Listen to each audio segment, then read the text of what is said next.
네, 하나님의 말씀 함께 보도록 하겠습니다. 사도행전 18장 1절부터 17절입니다. 함께 말씀을 받도록 있습니다. 그 후에 바울이 아덴을 떠나 고린도에 이르러 아굴라라는 본도에서 난 유대인 한 사람을 만나니 글라우디오가 모든 유대인을 명하여 로마에서 떠나라 한 고로 그가 그 안에 브리스길라와 함께 이달리아로부터 새로 온지라. 바울이 그들에게 가매 생업이 같음으로 함께 살며 일을 하니 그 생업은 천막을 만드는 것이더라. 안식일마다 바울이 회당에서 강론하고 유대인과 헬라인을 권면하니라. 실라와 디모데가 마게도냐로부터 내려오매 바울이 하나님의 말씀에 붙잡혀 유대인들에게 예수는 그리스도라 밝히 증언하니 그들이 대적하여 비방하거늘 바울이 옷을 털면서 이르되 너희 피가 너희 머리로 돌아갈 것이요 나는 깨끗하니라. 이후에는 이방인으로 가리라 하고 거기서 옮겨 하나님을 경외하는 디도 유스도라 하는 사람의 집에 들어가니 그 집은 회당 옆이라. 또 회당장 그리스도가 온 집안과 더불어 주를 믿으며 수많은 고린도 사람도 듣고 믿어 세례를 받더라.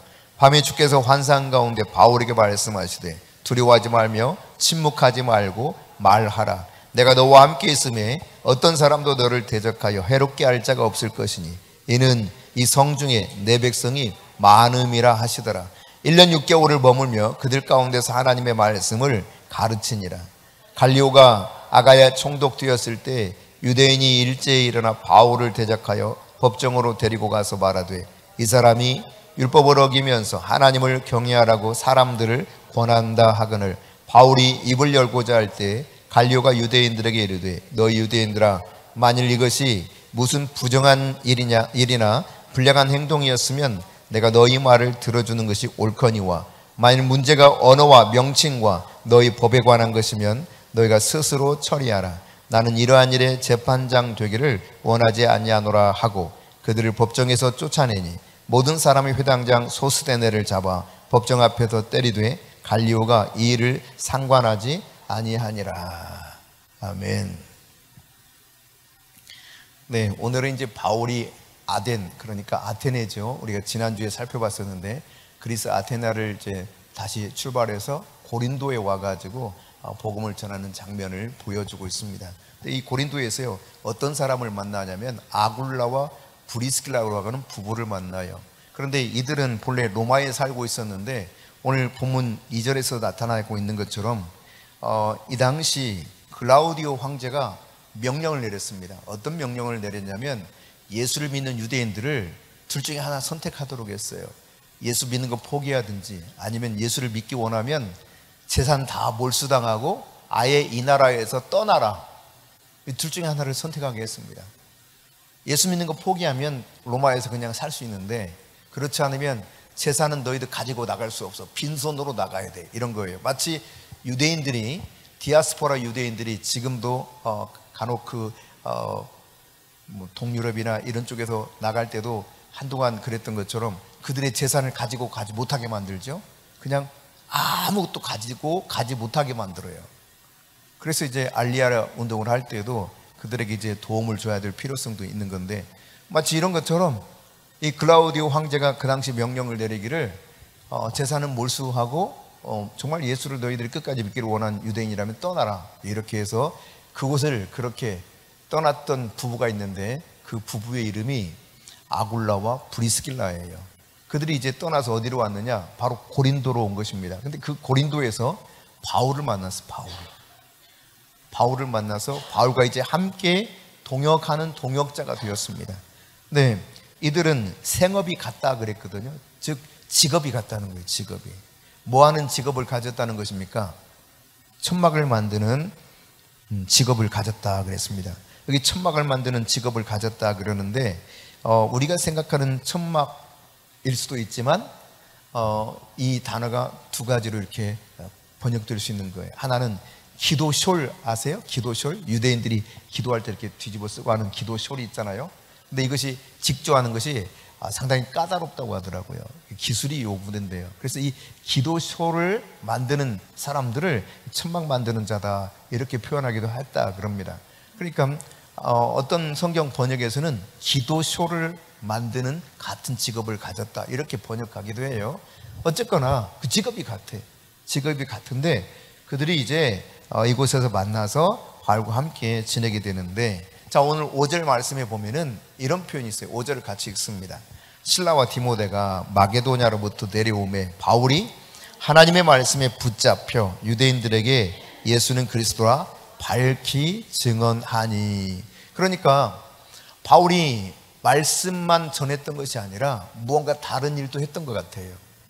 마치 그 사도행전 초창기 예루살렘에 복음이 막 전하여졌을 때 많은 사람들이 예수를 믿게 되었는데 그 가운데 헬라파 유대인들이 많이 예수를 믿게 되었고 그 속에서 헬라파 유대인 과부들이 구제하는 일에 뭔가 문제가 생기면서 분쟁이 일어났잖아요.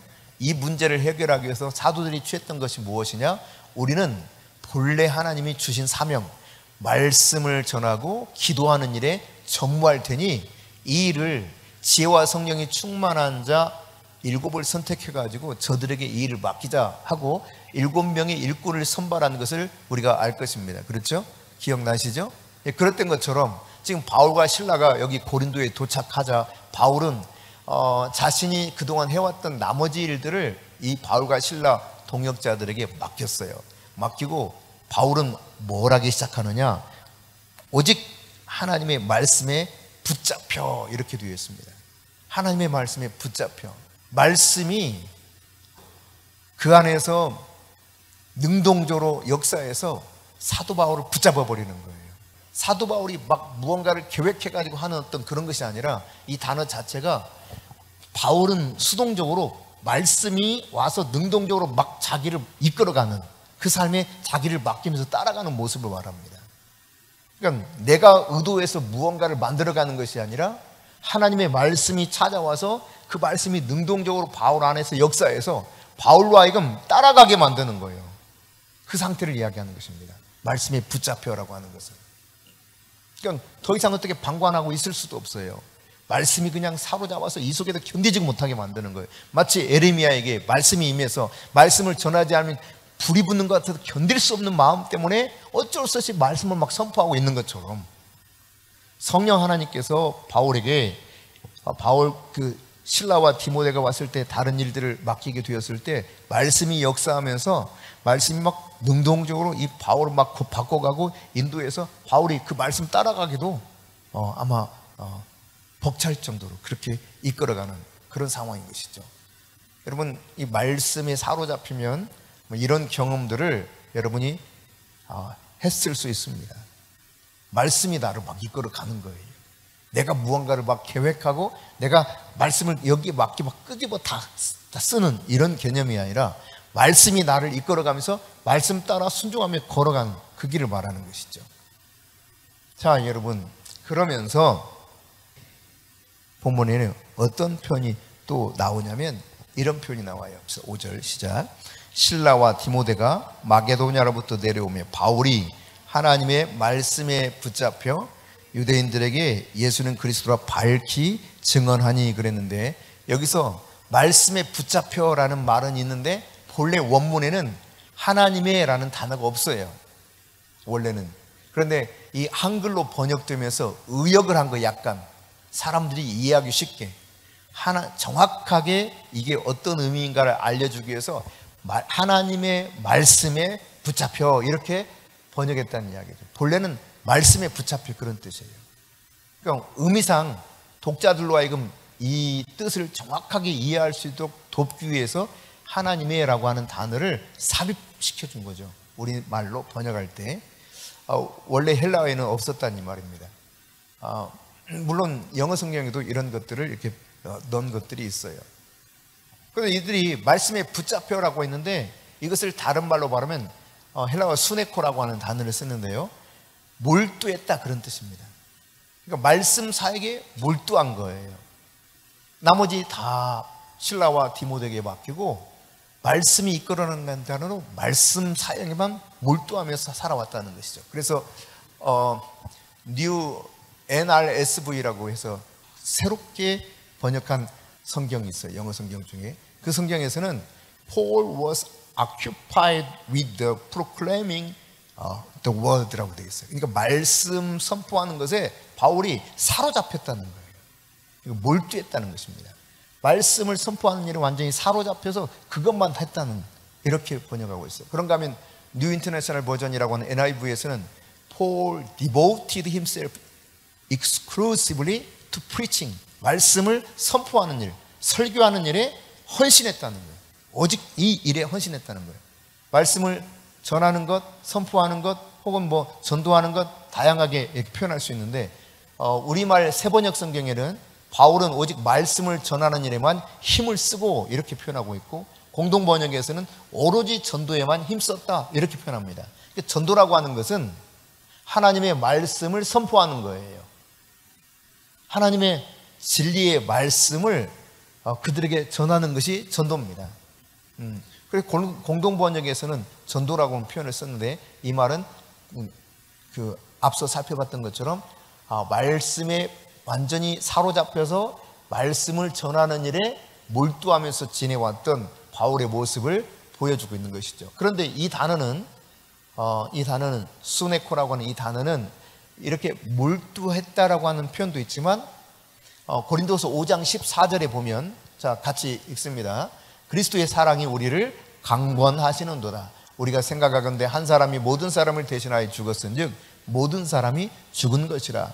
그러니까 예수 그리스도의 사랑에 대해서 이야기하는데, 그 사랑이 우리를 강권하시는도다 그랬습니다. 여기 강권하시는도다가 앞서 살펴봤던 말씀에 붙잡혀라고 했을 때 붙잡힌다라고 하는 동일한 단어입니다. 그러니까 이 단어를 통해서 우리가 생각해 볼 수 있는 것은 뭔가가 강력하게 막 푸시하는 거예요, 바울을. 그래서 그거를 하지 않으면 안 되는 상황이 된 것이죠. 근데 뭐가 이렇게 바울을 푸시했습니까? 하나님의 사랑이 막 바울을 푸시한 거예요. 견딜 수 없게. 그게 강권하예요.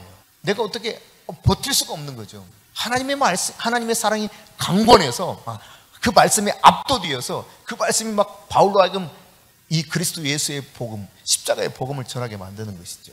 그런데 여러분, 이렇게 말씀이 구체적으로 이끌어가는 대로 그가 끌려가면서 말하자면 복음을 전했는데, 그때 6절에 보면은 뭐라고 되어 있느냐? 사람들이 뭘 했다고요? 대적을 해요, 대적을. 말씀을 전하는데 대적하고 거기서 나아가서 어떻게 합니까? 비방합니다.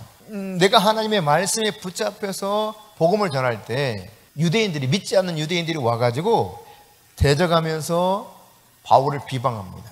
자, 이때 이런 어려움을 당할 때 9절과 10절 보면 이 말씀 속에서 밤에 바울에게 친히 나타나서 두려워하지 말라는 거예요. 그들이 너를 대적하고 비방하는 거 두려워하지 말고 뭐 하라고 그랬습니까? 침묵하지 말고 말해라. 즉 그리스도의 말씀이 너를 강력하게 사로잡아서 너로 하여금 전하게 하는 이 진리의 복음을 계속 너는 선포하라는 이야기예요. 대적에서 너를 비방해서 너를 두렵게 하는 일들이 있을지 모르지만 그거 상관하지 말고 너는 침묵하지 말아라. 내가 너에게 가르쳐준 이 진리의 말씀을 선포하라는 것이죠. 자, 10절만 읽습니다. 시작. 내가 너와 함께 있음에 어떤 사람도 너를 대적하여 해롭게 할 자가 없을 것이니 이는 이 성 중에 내 백성이 많음이라 하시더라. 지금 저렇게 대적을 하고 해칠 것처럼 보이지만 그러나 감히 그렇게 할 수 있는 자가 없을 거라는 거예요. 왜? 하나님이 이미 믿는 사람들을 이 고린도에 상당수 포진시켜 놨다는 이야기입니다. 그래서 바울을 위해서 뭔가 이렇게 으쌰으쌰 하면서 바울을 보호해줄 만한 사람들이 있게 만들어 놨다는 거예요. 실제로 오늘 본문에서도 그런 내용들을 살펴볼 수가 있습니다. 자, 여러분, 오늘 바울이 말씀에 붙잡혔다라고 표현하고 있는데, 예수님도 역시 말씀에 붙잡힌 인생을 살았거든요. 말씀에 붙잡힌 예수님과 바울의 모습을 통해서 우리가 살펴보면, 예수님이 말씀에 붙잡혔을 때 하나님을 뭐라고 불렀는가? 그는 아버지라고 부릅니다. 아버지. 하나님 아버지를, 그리고 아빠, 아버지라고 부르면서 절대적으로 신뢰해요. 그 기도 내용마다 예수님은 아빠, 아버지라고 부르짖습니다. 너희는 이렇게 기도하라 라고 가르치는 이 주기도 속에서도 하늘에 계신 뭐라 그래요? 우리 아버지요. 그러니까 가장 중요한 나의 기도를 들으실 그분이 누군가? 아버지라는 거야, 아버지. 그럼 철저하게 아버지와 아들의 관계로 설정해 놓고 예수님은 그 아버지를 신뢰했어요. 여러분, 겟세마네 동산에서도 마찬가지 아닙니까? 마가복음에 보면 이 사실을 분명하게 이야기하고 있거든요. 아빠, 아버지요 라고 표현하면서 아버지 하나님 앞에 기도해요. 할 수만 있거든. 이 잔을 내게서 옮겨달라고 말합니다. 그러나 나의 원대로 마시고 아버지의 원대로 되기를 원합니다. 결국 그 아버지 앞에 기도하고 있는 거예요. 뜬구름 잡듯이 막연한 대상에게 하지 않습니다. 철저하게 말씀에 사로잡히면 하나님을 나의 아버지로 인식하게 돼요. 나의 아버지로. 하나님을 아버지로 부른단 말이에요. 그리고 그 하나님을 전적으로 신뢰합니다. 심지어 여러분, 죽음의 순간에도 목숨을 맡기면서도 아버지를 신뢰해요. 그래서 누가복음 23장 46절에 보면 예수님께서 십자가에 못 박혀 숨을 거두는 그 순간에 뭐라고 표현하는가를 우리에게 가르쳐주고 있죠. 아버지, 내 영혼을 아버지 손에 부탁합니다. 그렇잖아요. 죽음에 이르러도 아버지에 대한 신뢰를 여전히 붙들고 있었던 것이 예수님입니다. 의심을 하지 않아요. 아버지께서 아버지의 뜻을 이루실 줄을 믿습니다. 실제로 이렇게 왜 십자가에서 죽게 되었습니까? 그게 아버지께서 그에게 준 사명이기 때문에 그래요.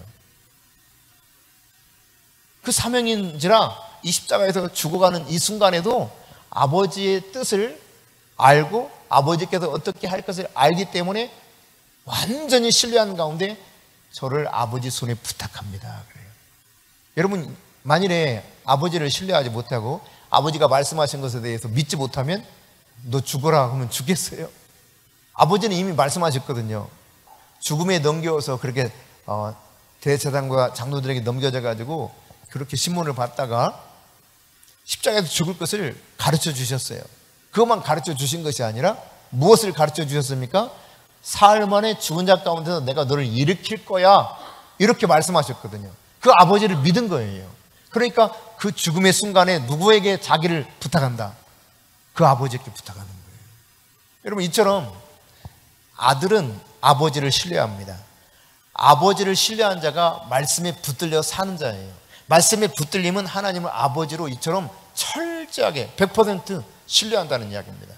그러니까 여러분, 우리가 말씀에 붙들린 인생을 산다고 하는 것은 창조주 하나님을 내가 아버지로 믿고 그 아버지 하나님을 100% 신뢰하는 것입니다. 그러므로 여러분, 아버지를 신뢰한다면 사실 세상에서 그 어떤 것도 염려할 필요가 없죠. 아버지가 말씀하셨잖아요. 야, 염려하지 마. 내일 일 때문에 염려하지 마. 알았지? 한날의 괴로움은 한날로 족하는 거 알지? 내일 염려는 내일이 염려할 거니까 염려하지 마라. 자, 그러면 염려해야 돼, 안 해야 돼요? 아버지를 신뢰하면 염려해야 돼, 안 해야 돼? 안 해야 돼요. 근데 막 그냥 돈 없어도 가불해서 쓰듯이 염려가 필요 없는데 염려를 막 가불해. 가불이 아니다. 그거 뭐라고 해야 돼? 갖다가 막 염려를 막 꾸역꾸역 가져와서 이게 진짜 내가 염려해야 될 것인 것처럼 걱정을 해. 근데 예수님 뭐라고 했어요? 내일 일은 내일이 염려할 것이다. 투모로우. 그냥 지가 알아서 염려할 거니까 네가 염려할 게 아니라는 거예요. 내일 가가지고 너 걱정거리 줄게, 이런 의미가 아니에요. 내일의 염려는 내가 내일에게 맡길게, 그런 의미입니다. 그러니까 여러분, 따지고 보면 염려할 게 없어요. 염려하는 모든 것 거의 대다수가 무엇을 먹을까, 무엇을 입을까, 무엇을 마실까 아니에요? 이거잖아요. 이거 예수님 그랬잖아요. 이런 것들은 이방인들이 염려하면서 구하는 거야. 너희는 아들이야, 아들. 아들은 아버지가 다 알고 계셔, 뭐가 필요한지. 저 날아다니는 공중의 새를 봐. 새가 막 열심히 창고에 모아가지고 먹고 사니? 내가 다 먹이잖아. 저 들판에 꽃들을 봐. 하루 있다가 싹 말라 비틀어져 버리는 것도 얼마나 예쁜지. 그 영광이 솔로몬의 옷보다도 더 영화롭지 않니? 하물며 너희들을 내가 내버려 두겠어? 너희는 이런 염려하지 말고 먼저 그의 나라와 그 의를 구하라 그랬거든요. 이것이 이제 누가복음 12장 22절부터 31절 사이에도 이 말씀이 나와요. 마태복음 6장에도 나오지만 누가복음 12장에도 나옵니다. 그러니까 여러분, 말씀에 붙잡힌 삶을 살면 이와 같이 하나님 앞에서 그냥 어린애처럼 사는 거예요. 염려 하나도 없는 어린애. 어린아이들의 그 모습을, 노는 모습을 찍은 영상들은 참 때로 막 웃게 만들고, 근데 애들 노는 거 보면 진짜 염려 하나도 안 해요. 흉내는 내. 부모님 흉내는 많이 내더라고요. 예를 들어 미국 이제 농장에 있으면 아주 커다란 농장주들이 많잖아요. 그럼 이제 뭐 우리처럼 그냥 옛날에 속 끌고, 막 지금이야 달라졌지만 속 끌고 가가지고 쟁기질하고 뭐 이런 농사가 아니고 트랙터 가지고 하고, 이 운반하는 것도 그냥 계속 마치 그 열차 이렇게 이어놓듯이 막 장난감 차도 그런 게 있더라고, 걔네들. 그래가지고 거기다 닭도 싣고 오리도 싣고 막 여기다 딱 놓으면 이놈들이, 우리나라 닭들은 가만히 안 있으려고 하는데 걔네들은 가만히 있대. 그 희한하대고. 그 안에서 그거 잡으려고 또 도망가고 막 난리잖아요. 우리나라 닭은. 걔네들 닭은 어떻게 가만히 이렇게 있으면 애가 잡아도 가만히 있더라고. 이 트럭 같은데, 조그마한 미니 트럭이죠, 말하자면. 거기다 이렇게 딱 실어 놓으면 걔 가만히 있어. 토끼도 가만히 있고. 그 희한하대고. 토끼도 실어 놓고 닭도 실어 놓고 때로 오리도 실어 놓고 이러는데 애들 가만히 그 안에서 있어요. 그러면 이제 꼬맹이가 한 대여섯 살쯤 보여. 얘가 이제 말하자면 장난감 같은 이 차를 몰고 갑니다. 그러나 실제로 움직여요. 구동력이 있어가지고, 동력이 있어가지고 운전하면서 가. 자, 목적지까지. 천진난만하죠. 그걸 보면서 참 우리하고 이게 사는 게 좀 다르긴 다르구나. 이게 워낙 농장도 크게 하니까. 근데 여러분 보세요. 애들이 농사 염려합니까?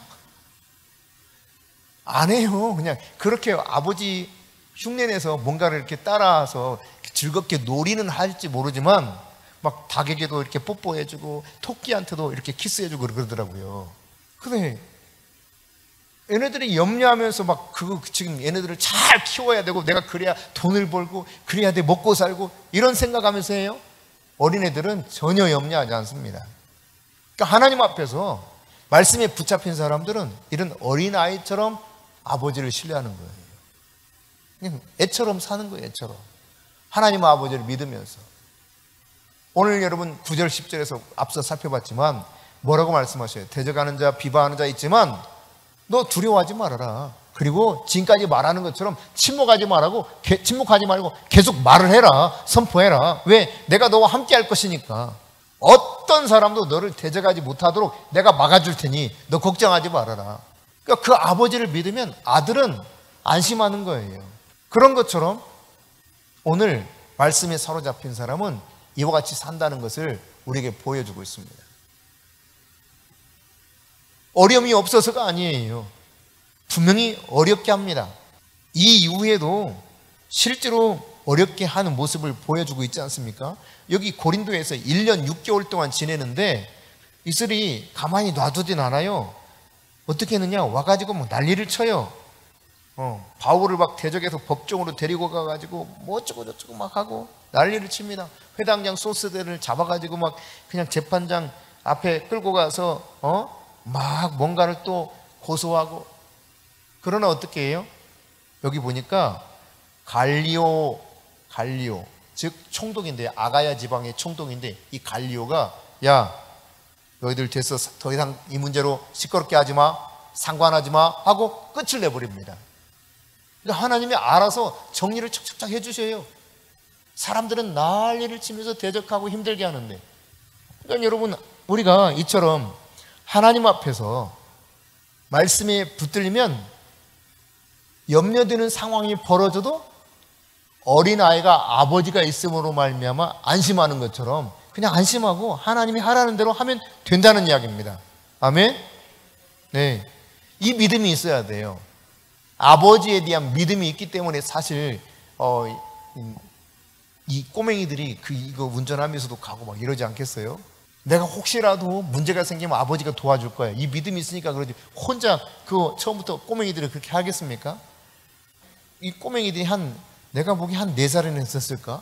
근데 한 2살짜리 동생을 뒤에 또 태우고 오토바이, 모형 오토바이야. 근데 이제 굴러가는 거예요. 부릉부릉부릉 해가지고 가는 거예요. 그거 타고 가더라고요.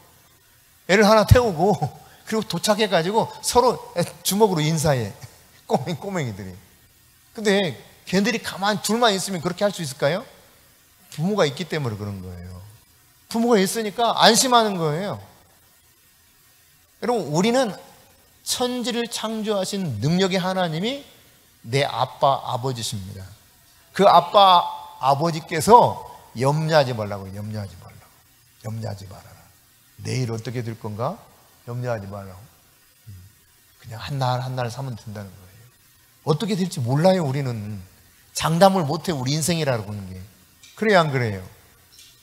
아무리 그 별의별 걸 다 계획해도 하나님이 그 길을 열어주지 않으면 사람이 그 길을 계획할지라도 그 걸음을 인도하시는 자는 누구다? 하나님이십니다. 마음의 경영은 사람에게 있어도 그것을 경영하시는 분은 하나님이시래요. 그러니까 그 하나님 아버지를 내가 믿으면 돼요. 그냥 하루하루 말씀이 나를 붙들어서 이끌어가는 대로 가면 된다는 이야기입니다. 예상치 못하는 일도 얼마나 많이 일어납니까? 특히 말씀대로 살려고 하다 보면은 내가 계획했던 일을 못하게 되는 일들도 많습니다. 하나님이 그것들을 또 막으실 때도 있고요. 그러나 순간순간 말씀을 따라가는데 어떻게 따라가느냐? 어린애처럼 아버지를 믿고 염려하지 않고. 근데 여러분, 말씀에 붙잡혀 있지 못하고 다른 것에 붙들린 인생들이 사도행전 속에서 쭉 이렇게 보여지고 있거든요. 예컨대 여러분, 사욕, 자기 욕심에 사로잡힌 사람들을 성경에서 보여줍니다. 사도행전 5장 1절부터 11절 사이에 보면은 아나니아와 삽비라 부부에 대해서 이야기하고 있어요. 그들이 부분적으로는 하나님의 말씀대로 사는 것처럼 보이는데 자기 개인적인 욕심을 내려놓지 못했어요. 그래서 재산 다 정리한 다음에 일부를 감춰뒀다가 그걸 다라고 표현하지 않습니까? 그러니까 나름대로 미래가 염려되는 부분이 있었겠죠. 근데 이제 다 해버리면 나는 어떻게 살지? 이런 부분이 있었겠죠. 마음 한쪽에서는 나도 다 했으면 좋겠다 이런 마음으로 출발을 했을 거예요. 바나바가 그렇게 해가지고 온 사람들은, 모든 사람들한테 칭찬을 받지 않았습니까? 그러니까 나도 저렇게 하고 싶다 하는 마음이 생겼는데 가다 보니 아닌 것 같은데 그래도 좀 남겨둬야 될 것 같은데 정상적으로 내가 조금 이거 남겨뒀고 이거 반 가져왔다고 이만큼 가져왔다고 하면 되는데 이 욕심이 들어가니까 이건 감춰두고 자기도 이 명예욕이 들어가는 거예요. 사욕이 들어가는 거예요. 그러다 보니까 결국은 죽어버리고 말았습니다. 같은 날 이 부부가 죽지 않습니까? 잘 아는 바처럼. 그런가 하면 여러분 사도행전 8장에 보면은 여기 마술사 시몬이 등장해요. 근데 사도들이 희한하게 말씀을 전하고 안수하니까 막 성령이 임하거든. 그러니까 이 마술사 시몬이 어떻게 했어요? 돈을 주고 그 성령의 권능을 살려고 그랬습니다. 왜 그랬습니까, 여러분? 이걸 가지고 자기 이익을 추구하기 위해서 그랬어요. 이 당시 마술사 시몬은 사도시대 이후에 속사도시대라 그러거든요. 계속되는 속편, 만화책 볼 때 속편 뭐 이런 거 있었잖아요. 다음 이어지는 후속편 이걸 말하는데 후속작 할 때 이을속 계속되는 것을 말하는데 사도시대가 끝나고 속사도시대가 시작돼요. 이 속사도시대의 사람 중에 바로 마술사 시몬이 있는 거예요. 근데 이 마술사 시몬이 속사도시대에 말하자면 영지주의가 아주 판을 쳤습니다. 영지주의가 막 교회를 어지럽게 했어요. 근데 그 영지주의의 아버지라고 일컬어지는 사람이 이 마술사 시몬입니다.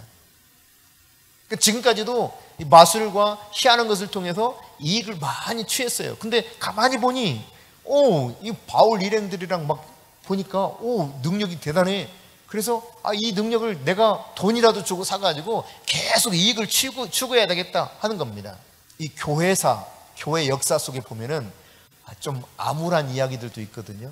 예를 들면 중세시대에 성직 매매하는 일들이 있었어요. 물론 성경에도 이런 게 나옵니다. 제사장은 본래 대제사장은 제사장 중에서 대제사장은 한 명이었거든요. 그런데 예수님 당시에 대제사장들은 한 명만 있었던 것이 아니에요. 그래서 성경이 뭐라고 표현하고 있냐면 대제사장들이라고 복수 형태로 말을 합니다. 그럼 왜 복수의 몇 명의 대제사장들이 있었느냐? 돈 주고 로마 이 정부에 돈을 주고 대제사장직을 사버렸어요. 그래서 대제사장 복수의 몇 명들이 있었던 겁니다. 그러니까 성직을 매매한 거죠. 근데 이 중세 시대에도 특히 그랬거든요. 암흑기라고 일컬어진 이때에도 돈을 주고 성직을 샀단 말이에요. 정상적으로 성직자가 된 것이 아니라 돈으로 그냥 성직을 매수했어요. 이걸 성직 매매라고 그러는데 이 단어가 영어에서는 뭐냐면 사이모니라고 하는 단어를 씁니다. 그러니까 마술사 시몬이잖아요. 시몬에다가 시몬에다가 Y만 붙였어. 사이모니. 이게 성직 매매라는 단어예요. 그러니까 마술사 시몬이 돈을 주고 그 성령의 능력을 사려고 했던 것을 보고 여기서 비롯된 단어가 바로 성직 매매라고 하는 사이몬이라고 하는 단어입니다. 그러니까 자기의 이익을 추구하기 위해서 그 성직을 살려고 하고 권능을 살려고 한단 말이죠.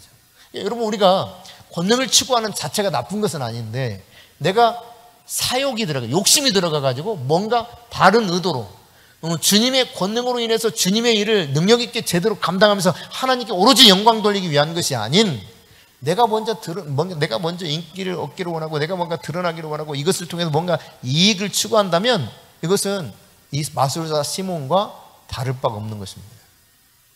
그런가 하면 여러분, 사도행전 13장 4절부터 12절에 보면 또 다른 마술사를 언급해요. 엘루마라고 하는 마술사입니다. 이 사람도 역시 자기 욕심 때문에 자꾸 복음이 전해지는 걸 방해합니다. 사도 바울이 이 당시 거기 총독 서기오 바울이라는 사람이 있었어요. 이 총독 서기오, 그러니까 키프로스 섬에 가서 살라미에 도착해가지고 다시 바보라노온 지역으로 갑니다. 도시를 약간 이동을, 키프로스, 성경에는 구브로라고 되어 있어요. 바나바의 고향인데 이 키프로스 섬에 가가지고 섬이 크니까 살라미에 도착했다가 다시 바보라고 하는 곳으로 가요. 네. 뭐 예를 들면 강화도에 외포리가 있고 또 뭐가 있어요? 잘 모르겠는데 하여튼 뭐 있잖아, 그렇죠? 네, 그런 것처럼 이제 이 바보라고 하는 지역에 갔을 때 거기 총독 서기오 바울이라고 하는 사람이 있었습니다. 이 사람이 바울에게 말씀을 잘 들어서 막 이렇게 뭔가 이렇게 하나님 말씀을 달콤하게 잘 들으려고 해. 근데 이 박수 엘루마가 자꾸 방해를 합니다. 이 박수 엘루마에 대해서 성경은 어떻게 표현하고 있냐면 거짓 선지자다 이렇게 붙여놓고 있어요. 유대인 거짓 선지자 마술사 엘루마 이렇게 하고 있거든요. 엘루마라는 단어 자체도 마술사라는 뜻입니다.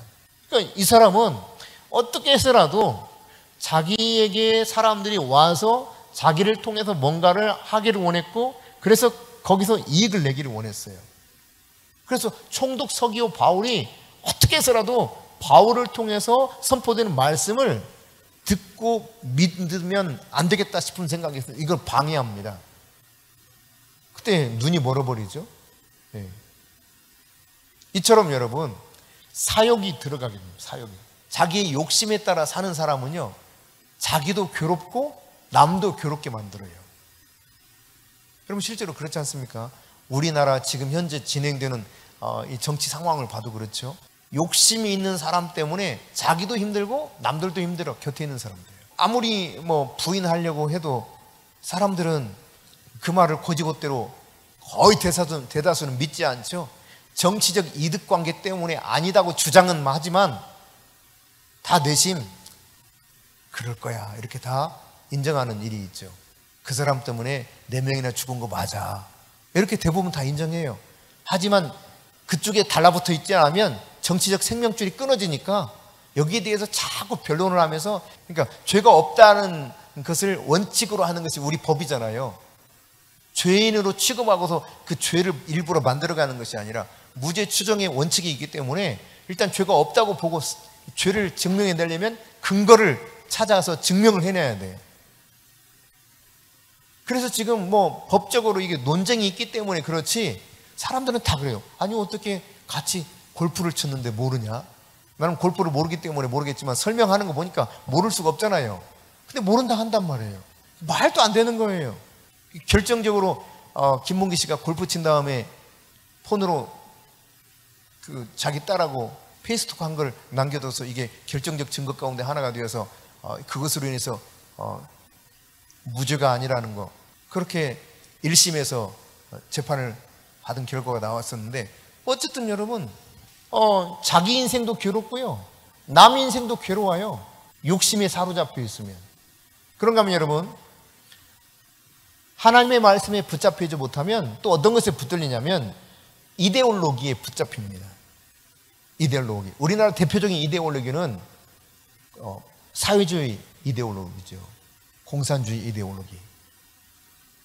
그럼 율법의 이데올로기 때문에 유대인들이 바울을 계속 죽이려 했거든요. 그들은 율법에 사로잡혀 있었어요. 진리가 아닌 이데올로기에 사로잡혀 있었다고요. 그러다 보니까 자기들이 확신하는 이 이데올로기 때문에 이걸 너무나 절대화시키면서 성경을 이상하게 해석한단 말이죠. 정상적으로 해석하지 못하고. 그러니까 여러분, 이게 진보적으로 해석하느냐 보수적으로 해석하느냐 사실 큰 문제가 되지 않을 수 있어요. 하지만 이게 자기의 이 이데올로기에 사로잡혀 있는 사람들은 절대로 자기 생각을 바꾸려고 하지 않습니다. 결론은 그거로 자기가 이 사로잡혀 있는 이데올로기대로 결론을 내요. 똑같은 사안을 보더라도.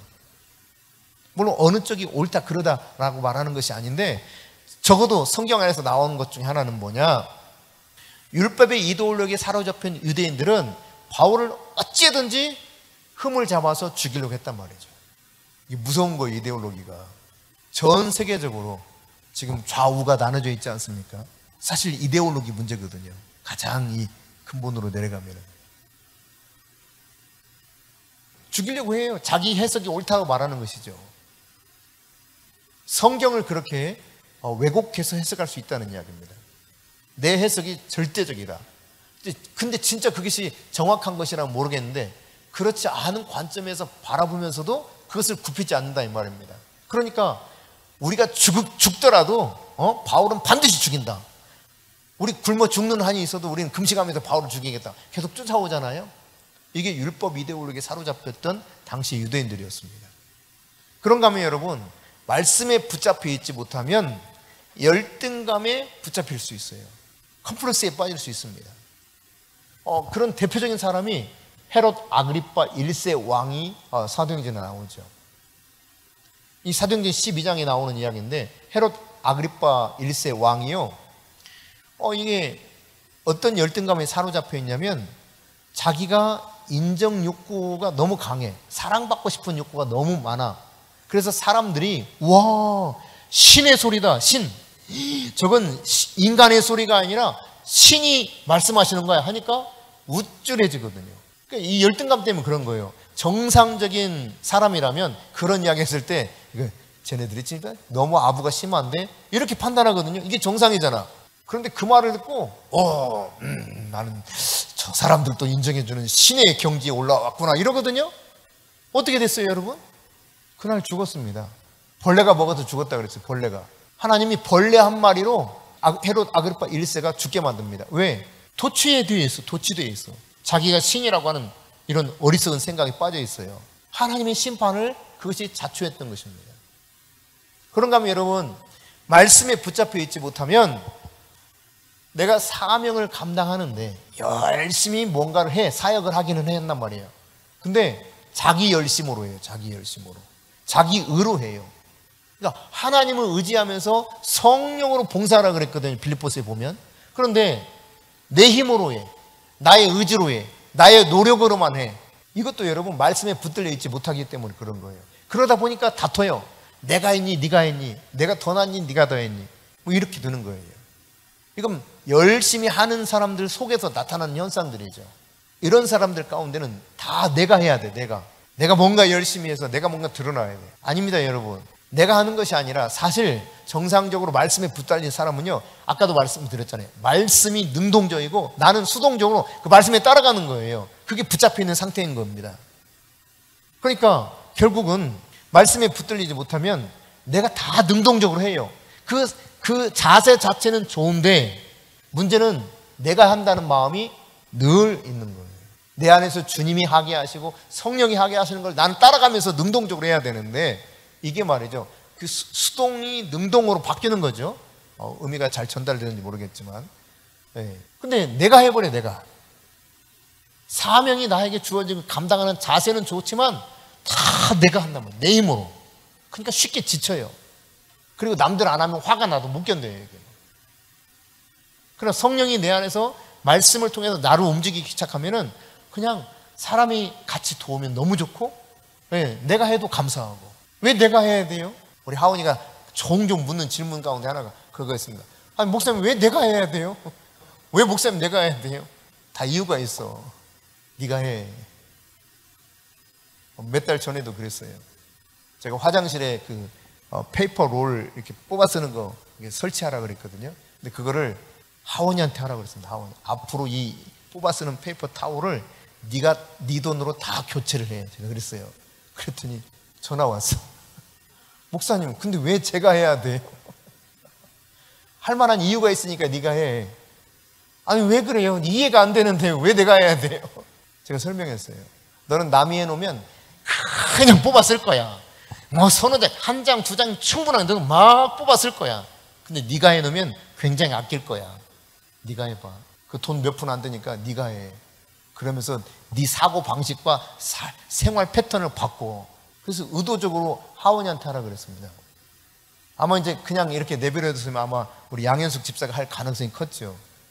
그때도 왜 하원이한테 하라 그러지? 이랬을 거야. 속으로는 말은 안 했지만. 근데 하원이는, 아니 근데 왜 내가 해야 돼요? 저 사람도 있고 저 사람도 있고 저 사람도 있는데 다 이유가 있죠. 주님이 하게 하시는 그것들을 즐거이 따라가는 사람은 말씀에 사로잡혀 있는데, 말씀에 사로잡혀 있지 못하면 내가 하면서도 결국은 주님이 내 속에서 주인 되어서 나로 하여금 하게 하는 일을 하는 것이 아니라 내가 나의 주인이 되어버립니다. 내 마음대로 해요. 내가 모든 것을 내 뜻대로 사역을 해요. 이러다 보면 주님이 가게 하시는 그 길을 걸어갈 수가 없습니다. 오늘 정리해서 생각해보면 말씀에 붙잡혀 있던 바울처럼 말씀에 붙잡힌 사람은 어떤 태도를 취하느냐? 하나님 앞에서 어린아이처럼 되는 거예요. 아빠, 아버지를 내가 인정합니다. 하나님이 내 아빠지. 나는 그분의 자녀야. 말씀에 붙잡혀 있는 사람은 신령한 저지를 사모하는 어린아이처럼 그냥 말씀을 사모합니다. 말씀이 나를 이끌어가도록 내가 말씀 앞에 매여 살기를 원해요. 말씀에 붙잡혀 있는 사람들은 오늘 또 어제 받았던 말씀이 아니라 오늘 또 하나님의 말씀을 받기 위해서 하나님을 전적으로 의지합니다. 매일매일 그 하나님의 말씀을 받기를 원해요.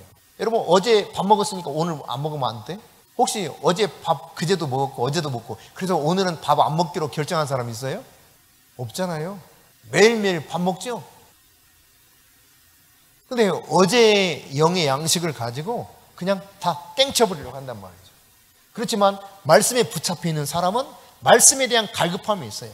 사슴이 신의 물을 찾기에 갈급한 것처럼 하나님의 말씀을 갈급해서 헐떡인단 말이죠. 매일매일 오늘 또 하나님 말씀을 내가 받기 원해서 그 말씀을 내가 들을 수 있고 읽을 수 있고 내가 그 말씀을 묵상할 수 있다면 그 말씀을 내가 붙잡고 사는 겁니다. 아멘. 오늘 바울이 하나님의 말씀에 붙들린 인생을 살았던 것처럼 우리가 하나님의 말씀에 붙들린 삶을 사는 가운데 주님이 나를 이끌어가고 주님의 뜻이 나를 통해서 성취되어가는 놀라운 그 은혜를 우리 모두가 누릴 수 있기를 축복합니다.